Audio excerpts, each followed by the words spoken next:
Mến chào cô bác anh chị và các bạn đã trở lại với kênh YouTube của Vành Khuyên. Bánh bò là loại bánh có nhiều công thức và cách làm nhất. Riêng bánh bò nướng thì Vành Khuyên cũng đã chia sẻ nào là nướng lò, rồi nướng nồi chiên không dầu. Khi làm những cách đó thì mình phải lưu ý công suất lò nè, rồi khuôn nướng, nhiệt độ nướng. Một số các chị làm không có thành công bởi vì chức năng lửa không có cho mỗi lò khác nhau đó. Thành ra là Vành Khuyên lại tiếp tục nghiên cứu và chia sẻ cho mình cách nướng trên bếp. Hôm nay mình sẽ làm bánh bò nướng bằng chảo, bánh bò đường thốt nốt, rễ tre từ chân cho tới ngọn. Bánh thơm và nó dẻo dai dù là mình để qua 2 ngày hôm sau. Đặc biệt là Vành Khuyên chia sẻ để cái đáy bánh mình nướng nó không có bị khô, không bị cứng. Chứ cái bánh này là Vành Khuyên cũng nhận được những cái tin nhắn của các chị em nói là làm xong là nó bị khô cứng. Cách Vành Khuyên làm hôm nay là nó không có bị khô đâu. Bây giờ mình sẽ cùng làm với Vành Khuyên liền nè. Mình có thể làm đường cát vàng hoặc là đường thốt nốt. Ở đây chỉ có cái loại này thôi, từng thẻ như nè. Và cái màu nó cũng không có đậm, nó vàng vàng. Tuy nhiên là nó thơm. Lấy vào đây là 280g đường. Tùy theo mình thích đường nhiều hay ít. Hôm nay Vành Khuyên làm mang đi biếu, thành thử ra Vành Khuyên làm nó ngọt vừa đủ. Tức là nó ngọt hơn bình thường mà Vành Khuyên vẫn làm đó. Sau đó thì để cho tan nhanh á, mình cho vô trong lò vi sóng, tức là microwave. Mình bấm trong vòng 2 phút. Công suất lò của Vành Khuyên là 800W. Hoặc là mình nấu ở trên bếp nhưng mà như vậy nó lâu tan lắm, phải chặt nhỏ ra. Ở đây là nước cốt dừa mà Vành Khuyên vẫn chia sẻ lúc trước, tức là kem dừa, nó có 88% cốt dừa đó. Như vậy thì mình làm cái bánh nó béo thơm và ngon. Nếu như nước cốt dừa nó ít cốt á, thì cái bánh nó sẽ nặng lắm. Ở đây là một lon 400ml. Mình khuyên cho ra cái chảo hoặc cái nồi, bởi vì ở đây nó đông lại, mình phải nấu cho nó tan. Đường sau khi 2 phút nè, bây giờ nó đã tan ra như vậy. Và cái lý do mình khuyên không có cho nước cốt dừa bởi vì cho vô là nó sẽ cứng đường lại đó. Thành thử ra là mình sẽ phải cho cái đường này vô trong nước dừa luôn để mình nấu. Cà phê thì mình lấy cà phê hòa tan cái hiệu này. Cà phê nào cũng được hết. Mình khuyên cho vào đây 2 muỗng canh, tức là nó khoảng 20g đó. Mình ăn nhiều thì cho nhiều hơn. Rồi muối thì 1/4 muỗng cà phê, thì mình khuyên cân khoảng 2g. Còn đây là bơ hoặc là nước cốt dừa. Cái bơ này là người ta giảm cái lượng chất béo đi, thành thử mình sẽ lấy 50g. Còn bơ khác thì có thể mình giảm bớt lên chút xíu. Cái bơ này là không muối, tức là bơ lạc. Rồi bây giờ mình sẽ cho vô luôn trong chảo để mình nấu. Mình sẽ nấu ở lửa lớn và mình quậy liên tục luôn. Mình nấu cho đến khi mình nhìn thấy bơ tan là được. Không cần phải nóng, bởi vì nó nóng quá thì mình phải chờ cho nó nguội lại đó. Nó mất công tốn thời gian. Mình chỉ cần thấy cái bơ nó tan như vậy là được rồi. Lúc này mình tắt bếp. Cái ngón tay mình để vô mình thấy nó ấm luôn á. Mình khuyên lấy 4 cái trứng kích cỡ trung bình. Tức là cái trứng này sau khi bỏ vỏ nó khoảng 50g đó. Thì mình lấy 4 trứng, tương đương với lại 200g. Đây là vani, tức là đường vani, một gói 8g. Hoặc là tinh chất vani thì 1 muỗng cà phê. 1 muỗng cà phê tức là 5ml á. Mình cho vô để khử cái mùi tanh trứng. Sau đó mình lấy cái vát sứ cơm mình đánh ra cho nó bể ra như vậy nè. Không có cần phải đánh bông, chỉ cần nó bể đều ra như vậy được rồi. Sau đó thì nước đường mình cho vô. Cái này nó ấm, nhiệt độ nó tối đa khoảng 40 độ C thôi, đừng nóng. Đây là bột năng, tức là tinh bột năng. Mình lấy 200g, tức là khoảng nửa gói đó. Do là nếu mình cho bột năng không thôi á, thì cái bánh mình để qua hôm sau nó sẽ cứng. Nó không có mềm dẻo á, thành thử mình khuyên cho 40g bột mì đa dụng. tức là all purpose flour hay là bột mì số 11. Tổng cộng hai loại bột mình cho là 240g. Sau đó thì mình sẽ quậy một chiều.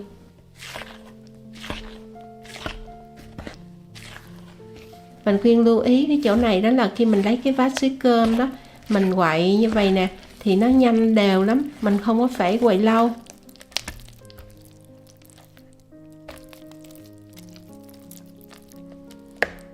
Mình lấy một cái chảo và nhớ là cái chảo này phải dày. Mình cho 1 muỗng cà phê dầu ăn. Chảo dày thì mình nướng nó mới giữ nhiệt được á, thì cái bánh của mình nó mới chín.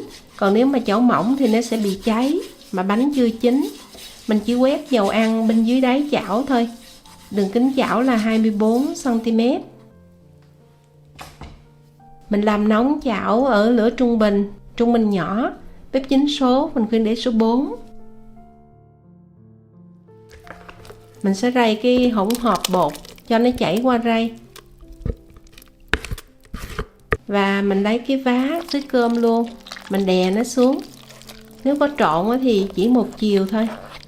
Mình khuyên đè giống như vậy nè. Cái này những lần trước mình khuyên cũng có chia sẻ. Đây là cách làm của em Nhị Hằng đã chia sẻ cho mình khuyên cái cách làm cái vá xấy cơm đó. Nó không có làm cho trứng bị bong thì bánh của mình nó dễ thành công, không bị hư.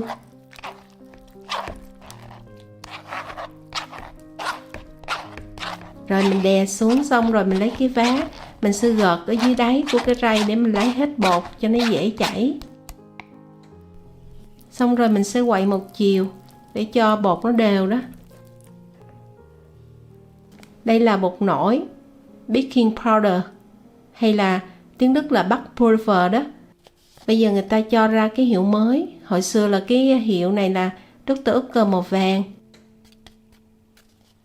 Còn cái này mình nướng cũng được luôn. Mình sẽ lấy vào đây là 1 muỗng cà phê, tương đương với lại 3g hoặc là 4g. Còn đây là baking soda, tức là muối nở. Mình lấy 1 muỗng cà phê luôn và nó tương đương với lại 5g, múc lưng. Hai loại bột là 9g. Và sau đó thì mình quậy một chiều. Nhìn ở đây, có bác chị em và các bạn mình thấy nè, cái bột nổi nó hoạt động, tức là nó bong lên như vậy. Nó nổi lên như vậy nè, là bột nổi hoạt động. Mình cho baking soda để cái bánh của mình khi nướng xong nó lên cái màu nâu đẹp. Sau đó mình sẽ cho qua rây. Khi mình làm cái món bánh này thì mình chú ý coi bột nổi phải mới. Nếu mà cũ là nó khó thành công đó. Và mình sẽ nhìn thấy cái bột nổi nó nổi lên trắng trắng. Mình sẽ lấy cái vá mềm để vét xuống hết luôn. Và cũng nhớ gợt ở dưới đáy rây đó cho nó dễ chảy.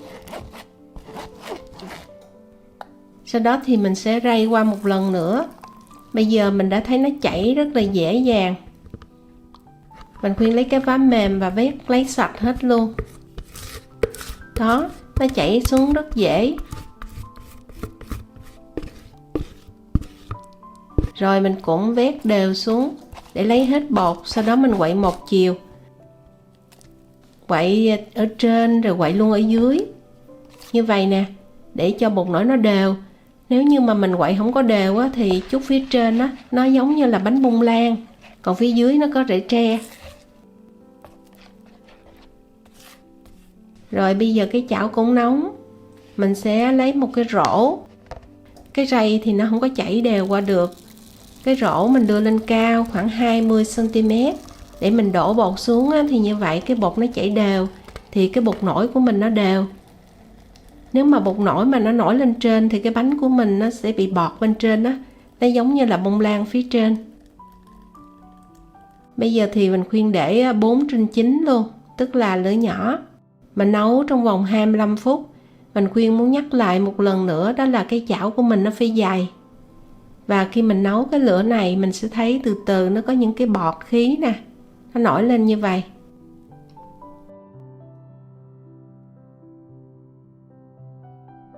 Sau khi mình nấu xong 25 phút, mình sẽ nhìn thấy nó nổi lên như vậy. Bọt khí nó nổi lên như vậy nè. Chút nữa bánh nó có rễ tre đó. Bột nó sôi. Mình đậy nắp kín lại. Và hạ lửa xuống còn 3/9. Mình để 30 phút. Lưu ý là mình để xuống nhỏ, để không thôi mình để xuống lớn là nó cháy. Rồi bây giờ sau khi được 30 phút nữa, tức là tổng cộng 55 phút nướng rồi đó, thì bây giờ mình sẽ để hạ xuống, còn số 1 thôi, hoặc là tắt luôn cũng được, mình để thêm 5 phút nữa, tức là tổng thời gian nướng là 60 phút á. Sau 60 phút thì cái bánh của mình trên mặt nó như vậy. Bánh đã chín, mình sẽ mở nắp nồi và mình để trong vòng 10 phút, đến khi mình sờ tay vô mặt bánh không có còn bị dính nữa. Sau 10 phút thì cô bác anh chị em và các bạn sẽ thấy cái bánh nó róc ra khỏi cái khuôn, ra khỏi cái chảo, nó róc xung quanh á. Như vậy thì mình úp xuống một cái thớt, nhưng mà mình lót cái giấy nướng bánh cho nó đừng có dính. Rồi cái mình chờ nguội, thiệt nguội luôn. Mình đậy lại cho nó đừng có khô đó. Bây giờ mình Khuyên mở ra nè, thơm lừng luôn á. Ôi, nó dính một chút xíu vô cái giấy nướng bánh rồi. Mùi cà phê với lại mùi đường thốt nốt, cái màu nó đẹp. Rồi cái bánh nó mềm, thiệt là mềm luôn, nó dẻo dai nè. Mình Khuyên cắt ra luôn.